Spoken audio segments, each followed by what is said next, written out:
So if you think about why are you stuck in this analysis paralysis loop and the fear is holding you back, are you scared of failing, making a mistake? Yeah. And like we talked about, if you're using that failure as a lesson, it's not really a failure. Welcome to the On Purpose Investor podcast with your host, Eric and Tiffany Vogel. We spent several hard years building a rental property portfolio so we could have more time with our family and live our ideal life. Finding your path can be difficult, so we're here to help guide you along the way with lessons, tips, and tricks to design and implement your dream life through real estate investing.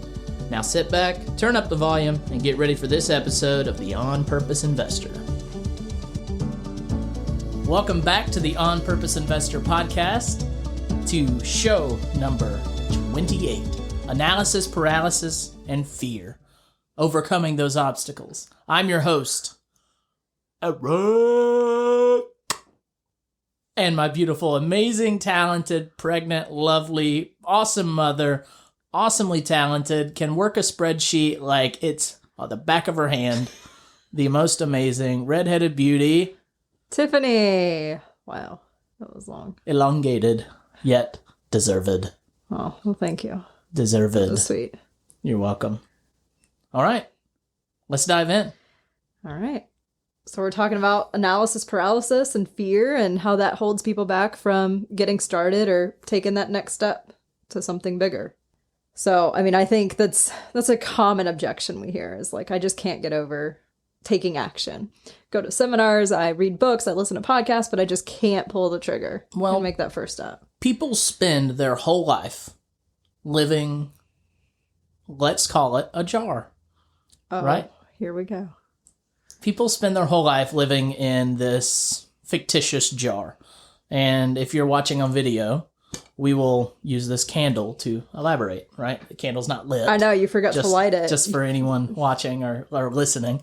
Imagine your whole life has been spent living in this candle jar, and the wax is burnt down, so there's some room in there, right? And that's a pretty traumatic life. Oh, yeah. Constantly being on fire and melting. Yeah, that's right. So you're in this jar, and the life of making those big decisions is just right outside this jar. And the problem is you've lived your whole life imagining that there's this lid on it. And unfortunately, every time you feel like you jump, you think you're hitting this lid. And just like the study done with fleas in a jar, if you put a bunch of fleas in this candle jar and you left the lid on it for a day or so, those fleas would jump and jump and jump. They'd hit the lid, and eventually they would stop jumping so high that they keep hitting the lid. They would end up conditioning themselves to not jump any further than this lid right here. But if you take that lid off, those fleas could very easily escape because they can jump something like 1,000 times higher than their height or 1,000,000 times higher than their height. They're fractions of a centimeter or millimeter tall, yet they can jump feet. So, but the problem is they've been conditioned to live this life within this jar, imagining that there's this lid on it, even though they have the ability to jump past it. Now, imagine you're this flea and you're trying to jump out of this jar, and you've lived your life thinking there's a lid on it. And what lies before you is this decision to move forward and make this big jump. You're afraid you're going to hit this lid. The thing is that lid's not there. You have the ability to jump well past the lid and into another jar, right? You're going to live your life in some type of jar, and there's always going to be some type of lid that you think is there. But the reality is that you have the ability to jump out of any jar that you are in. The problem is we're afraid. You're afraid to jump. And in the Pathfinders journey, I did my best to elaborate on how do you jump out of this jar, even when there's no lid. And the biggest thing that I came to was you will never jump out of your jar with no lid if you don't know why you're jumping, where you're going once you get out. If you can't find a sense of safety and security once you get out of your jar, why jump? Because your safety and security is inside the jar that you're in. You're comfortable. You're happy. That's where that's where home is. The risk has to be worth it. That's right. The reward has to be big enough that the risk would be worth falling on your face. That's right. So, I mean, if you're watching this on YouTube, you can see, imagine that this is your jar. It's, like maybe a 4-inch tall jar, but this is the life you've been living. And now you want to jump into a jar that is a lot bigger, with a lot more possibilities, with a lot more room to grow and to spread your oats, if you will. There's such a big life out there for you, no matter who you are, no matter where you come from, no matter where you think you want to be headed or where you might be headed. There's an insane life out there for you. Yeah. You just got to be willing to jump and jump past that lid. There's a similar story example used to the fleas in the jar. And I believe it's lobsters. Don't quote me on it. If you know, send us a message on social media. Correct me. But when they try to climb out of the cage when they're caught, the other ones will pull them back in. And I think a lot of times we venture into something new and different than what our friends and family are used to. And they try to pull you back in to what they think is safety. Mm-hmm. But we have found this lifestyle for us is more secure than the lifestyle we were living previously. Although we thought when we first started that the life that we had was more secure than where we were going. And now we can stand in this new jar or in this new lobster collection with new lobsters surrounding us that aren't trying to keep us in this lobster bin. Yeah. So, we say all of this to say, analysis paralysis is one of those things that can keep you from jumping beyond the lid of your jar. And how do you overcome that obstacle? How do you overcome the fear of, well, if I jump, if I get out of this jar, will I have the safety and security? Will I have the means to feed my family? Will I have the ability to live a comfortable life? Or if I jump, am I going to be met with failure? And then in a past episode, I preached that failure is so good. Failing is something you want to do. Failing is only good, though, if you're failing forward. If you're failing in a way that you learn from it and that you're failing forward. Yeah, take the lesson and apply it. Mm-hmm. We've faced some adversity of late, and we have found ways to grow from that. Right. So it's just making sure that when you face failure or a setback, that you take it and use it in the future, because then it doesn't become a failure. It's a seminar, as we like to say. Yeah. We got a seminar in a lot of things over the past couple of weeks. Mm-hmm. We absolutely have. And we learned a lot, and we're going to use it going forward. So. And we're talking in regards to our book launch and getting the book off the ground. And it's just, there's a lot of things we didn't know that now we know. And, that is a seminar in and of itself. Yes, for sure. So let's dive into it. Yeah, I think it comes down to finding what is the fear that you have. Why are you stuck in analysis paralysis? And I know in a previous episode, I can't remember which one, but we talked about the best case scenario and worst case scenario. Mm-hmm. And I think that's a really key thing. Like, what is the worst case of you taking that next action? What's the worst thing that could happen? And then what is the best thing that could happen? Mm-hmm. And usually, I believe it's 80% of the things we worry about don't actually happen. So stop worrying, go do it. That's right. Because that worst case scenario is probably not as bad as you think it is. Right. So if you think about why are you stuck in this analysis paralysis loop and the fear is holding you back, are you scared of failing, making a mistake? Yeah. And like we talked about, if you're using that failure as a lesson, it's not really a failure. But is it lack of self-confidence? There's a quote that I love hearing, and I loved saying it when I was a teacher, and I've used it here and there. Here we go. But whether you think you can or you cannot, you're right. And who said that? I have no clue. Henry Ford. Henry Ford said that? I'm pretty sure that's who. We're gonna fact check that. We're gonna get on the fact checker real quick and check that one out. But while she's looking that up, you are in control of your destiny by what you believe yourself to say. So was it Henry Ford? It was Henry Ford. All right, Henry Ford said that. Whether you think you can achieve great success or you cannot, you're going to be correct. Because if you believe you can, you will. If you believe you cannot and you won't, then you're right. You're right either way. Yeah. Now, I wouldn't say you could use that in every single situation. If you say, well, I want to walk through a bed of lava. Or I can fly. Or I can fly Don't jump out of your window. Stay on solid Don't jump out of the window.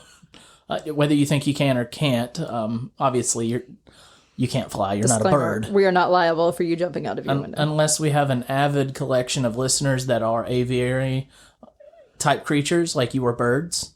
Like, I don't know if birds listen to our show. Yeah. But you can. All right.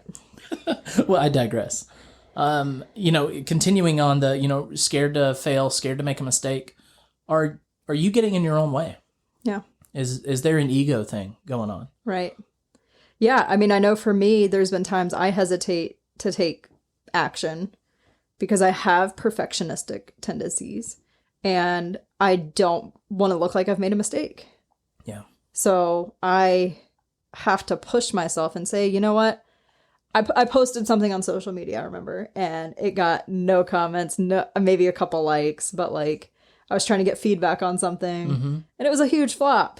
And yeah, my ego was hurt, but are you glad you did it? Yeah, yeah. I pushed myself outside of my comfort zone and jumped out of my jar.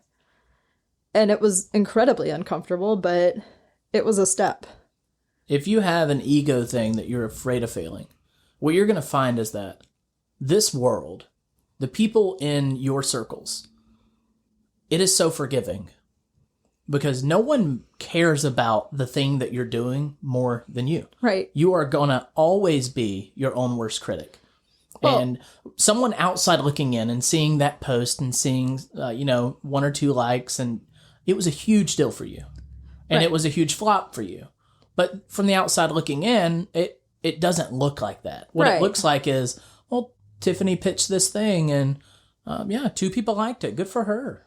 Like that's what they might see. Maybe it didn't, the Facebook gods did not like my post and it didn't get pushed out in the algorithm like it should have. There's a lot of things that could have been at work. And I guarantee you there were people out there that saw your post and said, she's brave. She's courageous. She's doing something that I could never bring myself to do. And so it's actually a huge win. Because you don't know what you don't know. Right. And there are people out there that see the things that you're posting and doing that are just incredibly, proud of you for. Either that or they're jealous maybe, Yeah. They want to have the ability that you do to go out and do that, but you got out of your comfort zone. It doesn't matter what they think. Right. I did the thing. It didn't work the way I wanted. I got a boost of, hey, I didn't die. That's the thing. At the end of the day, But yes, did you die? It was uncomfortable, but I was sad for a little bit, but now I'm like, who cares? Right. Just, all in all, with all things considered, the world and the people within your circle and the people within your community, they're very forgiving. If you mess up and you say something out of turn or you say something out of color, for the most part, you'll be forgiven. Right. Unless it was, cancelable.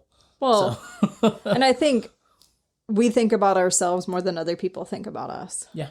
The majority of times, people are not thinking about you that much. They don't care. No. We give people so much more credit than they really deserve at the end of the day.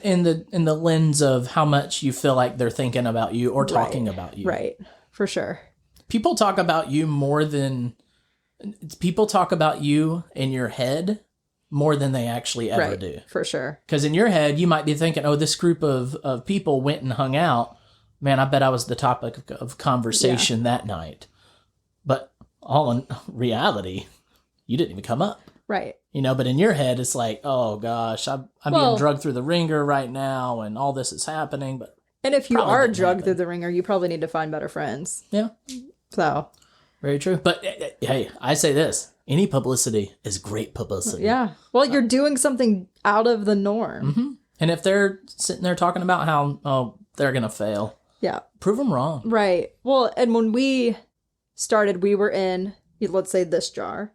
Now we're in a different jar that's a little bit taller. And we're trying to jump out of it with everything we're doing with the book and the podcast. I mean, starting a podcast was terrifying for me. It was a lot because, and now we're layering in even more with the video. Right. Because now we can't hand signal anymore. Yeah, we can't be like, hey, you do this and I'll do this with just our hands because otherwise it would come through the microphone. So now it's very raw. Yeah. And it's very revealing. And we're just trying to open ourselves up even more so that the people that listen to us and follow us can know that we're normal people. Right. We're out in our studio barn. We got a The dog dog's outside barking. You might hear him, you might not.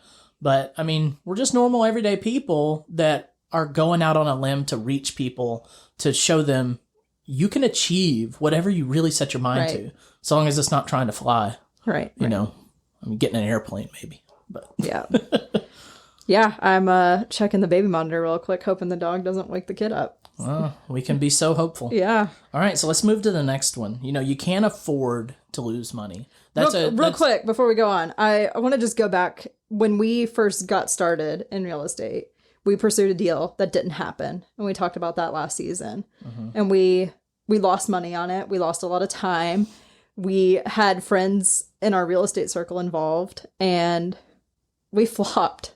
Yeah, it looked like, wow, they had no clue what they were doing.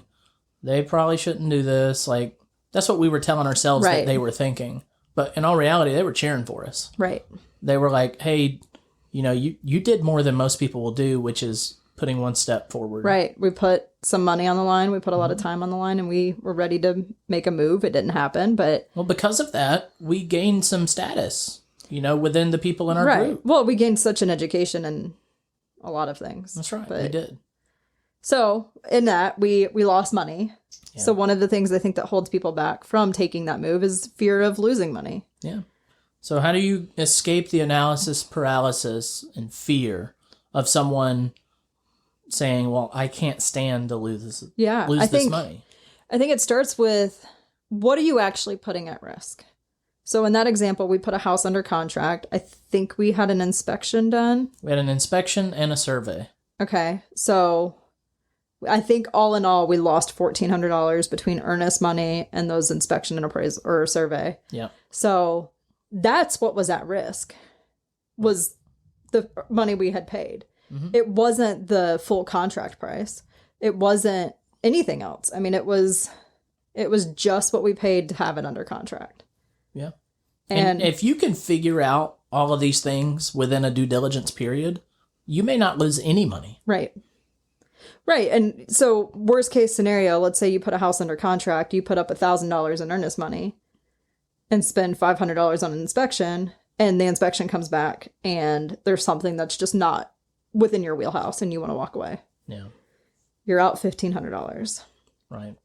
That's a pretty cheap seminar. And you learned more in that time that you had that house under contract than you would in a hands-on seminar. Oh, absolutely. Yeah. Because when it's your money and your time and your potential property, you just learn differently. Yeah.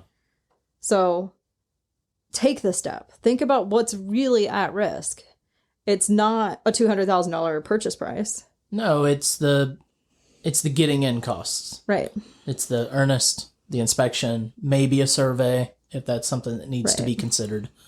And then, I don't know, the holding cost of not being able to do another deal, if that's the one thing you're focusing on. Right. And that's just opportunity cost. That's Right. not dollar value. Right. Well, unless it's realized. But anyways.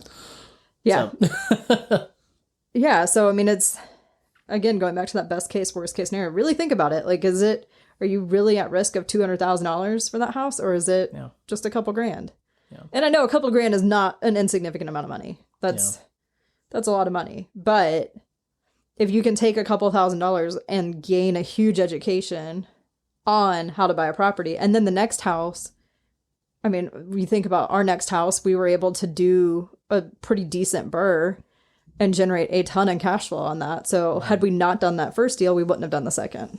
No, you're absolutely right. It opened up our lens of focus that, hey, we jumped to the top of our jar and looked out, and we had to go back into our jar. Right.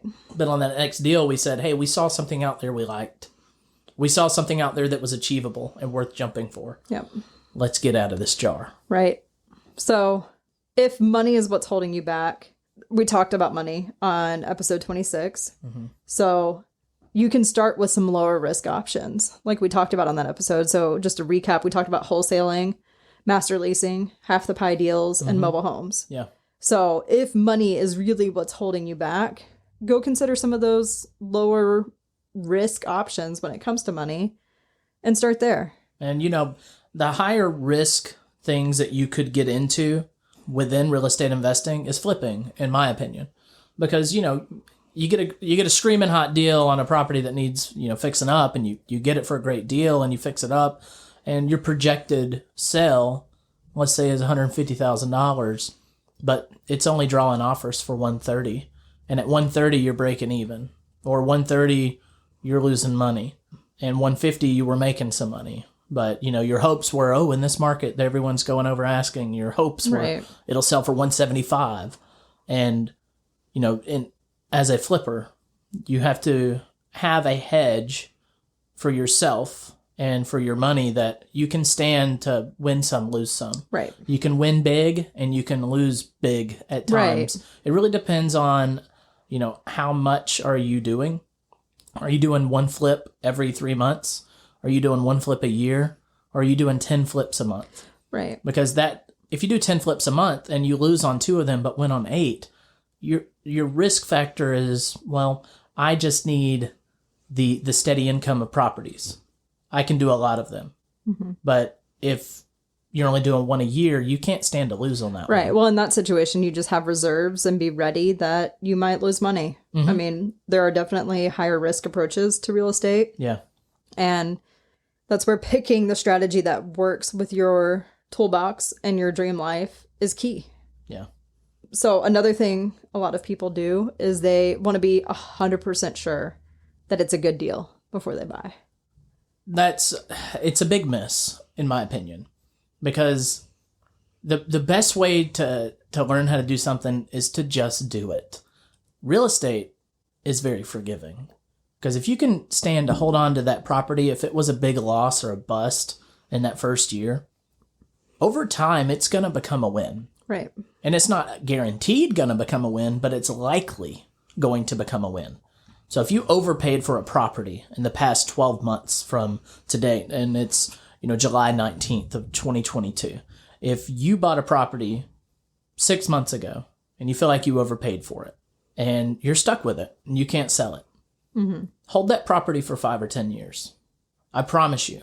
Well, I can't promise. I don't want to make an empty promise here. But I can give you the likelihood that you're going to be so glad you bought it. Right. Because there's another quote that I love to hear, that the best time to buy a house is today. The second best time to buy a house was... No, the best time is... yesterday. Yes. And the second best time is right now. Right. Yep. Yep. Definitely. I mean, I was just looking at our property spreadsheet. Mm-hmm. We have a house it's a fantastic house. It's a 4-bedroom, 2.5 bath. I mean, we put in a decent amount of money, but it didn't appraise the way we thought it would. Right. And we left a lot of money in that house. And to us, that was a huge failure. Right. Because we didn't have the cash to leave in it. So always have reserves. Side note, don't do what we did. But mm-hmm. at the end of the day, it cash flows really well. We got a really good loan on it. Not for the amount we wanted, but in 5-10 years, who cares? That's know? Right. That's right. Like, it cash flows fantastically. I think our cash on it was 21%. That's good enough. Right. And that's just cash on cash. That's not accounting for appreciation and depreciation and all the other benefits that go mm-hmm. with real estate. Right. So, if you have analysis paralysis on, wanting to be sure that that is the right house to buy at this given time, if it fits within your vision, in your roadmap, if along your roadmap it says that you will buy a house with that kind of, that many bedrooms, that many bathrooms, and it has this type of return on investment for it, and it has this type of cash on cash return, mm-hmm. if it fits within your mold and you're getting that cash flow, then it works. Right. But always have the criteria to measure your homes against. Don't go buy a home that doesn't fit your criteria. Right. And if you don't know what your criteria is, then you need to go back and revisit your roadmap and figure out, where do you want to be? How many houses do you need to have in order to reach that? And what's the minimum, cash flow per door? Right. Or how much money can you leave in each deal? You need to go revisit that so that you can be sure that when you look at a property, that you can say without a doubt, I'm 100% sure that this property fits within my roadmap. Right. And within our vision for where we're headed, and that I'm not going to regret it. Yeah. definitely. And you can always pivot. Real estate is such a cool business because for us, one property didn't appraise and we knew it had the value. So we went to a private person we know and got a loan from them as a second position on that property. And that helped to buffer us having to leave a ton of cash in the deal. Right. It still cash flows great. They're happy to get their interest check every month. So it was a win-win across the board. Yeah. But you have to be able to take action and then find a solution that fits when things don't work out. Right. But you can't get to that spot unless you're taking action. Exactly. And I am big on the progress, not perfection quote. Because as long as you're making progress towards your goals and your dream life, you're on the right path. Things might not go 100% perfect every time. And there have been times we've gotten appraisals back on our BRRRRs and we've celebrated. And there's been times that we've been really angry. Yeah. And you take it all and it averages out over time. If you do enough deals, it gets easier and you win some, you lose some. But at the end of the day, we've won across the board. Because we have a great portfolio and that cash flows that we Right. didn't have to dump a ton of money into. right. And that, is full of equity. Right. So finding the lesson and just working towards progressing towards your goals is key. Yeah. So if you're finding yourself in a situation where you're like, I have all the tools. I even have a nest egg. I even have financial partners or financial friends that are willing to lend me money. I just don't want to make a mistake. What would your advice be to someone in that position? I think you really have to uncover why you're so scared of making a mistake. Is it some inner work you need to do with yourself? Is it just pulling the trigger and taking a step? You can approach it a lot of different ways, but you have to understand yourself and what's holding you back and your fears. Do you think that all the white noise that surrounds real estate investing keeps a lot of people back? Yeah, I think especially where the market is and is heading, real estate seems like a crazy investment to make right now. Mm-hmm. But we're gearing up. We're waiting because we know the tide is going to shift and we're going to be able to get some great deals. Yeah. Well, we hope. We don't know. We don't have a crystal ball. But from what our teachers and the people who have been around a long time are saying, there's opportunity coming in our market. And we know roughly where we're going to go when we get ready to pull the trigger and start buying again. You're right. Yes, I am fearful at times of where the market's heading. But I also know real estate's a forgiving business. And if you are in a situation where you can afford to cover some situations financially, like if you have reserves, you can weather the storm. Yeah. So I would just say have the stockpile of cash reserves or access to cash. You don't have to have it sitting in the bank. Right. And be ready to take action when you find that deal. So I asked her about white noise. So what do I call white noise? White noise is anyone that comes up to you and says, oh, you shouldn't invest in real estate because this, this, and this. And some of this white noise might be, well, the tenants are going to destroy your home. Or you're going to have a leaky toilet to go fix at 1 a.m. Or you're going to name the thing. But it's going to be that one thing that they're like, well, I wouldn't put up with that. I wouldn't deal with that. And you got to think, yes, you're going to have certain things come up. We had a tenant that got locked out of her house the other day because of a faulty lock. And it was the middle of the night. It was midnight. We didn't answer the phone. I mean, I would have loved to have been able to do that for her. Talk to her on the phone and then, say, hey, I got a key for you. We can meet up and I'll give you the key. But we weren't awake. And she had to get a locksmith to drill out her door. And how did we fix that? Well, we told her. Well, it was a faulty lock that we're responsible for making sure works. I verified that the batteries weren't dead. The lock malfunctioned. And so we wrote her a check for what she spent on the locksmith and put a new door lock in there. So $250. Yeah, that stinks. It would have been a lot cheaper if that hadn't happened. Yeah. But overall, over the past 3 years, that property has done extremely well. Right. And when we it comes don't hear to cash flow. Right. We don't hear from them. we have reserves every month to cover things like this. Right. So it's just in the numbers. Yeah, the noise is often the headache that comes with it. My question to you is, would you rather deal with the headaches of a business that are being run by someone else? Or would you rather deal with the headaches of building an empire for you and yours? Mm-hmm.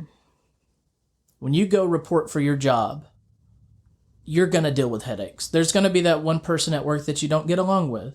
There's going to be all these, reports that you have to generate for your boss. Or there's going to be this different benchmark or milestone or, pro forma that you have to meet for your boss. And that's a headache to you, right? And, you bring in work home with you, and there's this different things that they're headaches. They come with anything.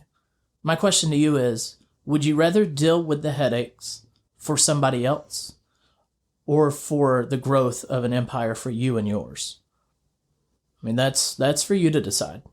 And there are people that are like, I can't deal with those headaches that are attached to real estate investing. I just can't handle it. And that's where I say, real estate investing is not for everyone. Right. But that doesn't mean you can't be a real estate investor, because you can become an investor and not be a landlord. Right. You can become a financial friend. You can become a person that buys a property and leases it to someone else to lease out. You can still be a real estate investor and not have to deal with the headaches. Right. It's all about just building, lifetime wealth for you and yours. Right. It's what is in your dream life, what is in your toolbox, and finding that happy marriage. And one of the things we're going to be doing is promoting a course online that's going to help people through that. So we'll talk through what are the things you have in your toolbox, right? And how can you leverage that to reach your goals. Yeah. We're really geared up about this course. We don't want to give away too much about it just yet, as we're still in the developmental stages of it, but we're very excited. Yeah. And we look forward to sharing more once we uncover more. Yeah, definitely. All right. That's it for me. All right. Thanks, y'all, for hanging out with us and listening to us talk about how you can overcome your fears and analysis paralysis. What lessons can you take from this podcast and apply to your life? Don't let the time you just invested go to waste. You only get one life, so live it purposefully. That's all we have for you today. See you next time. Are you ready to discover and build your dream life? Then it's time to become a Pathfinder. Head over to onpurposeinvestor.com and sign up for our newsletter to get tips and tricks to help you find your path and get the latest from our blog. If you haven't already, we'd really appreciate an honest review on your favorite podcast app. If you're enjoying this show, share it with friends, family, and fellow investors. See you next time at the On Purpose Investor Podcast.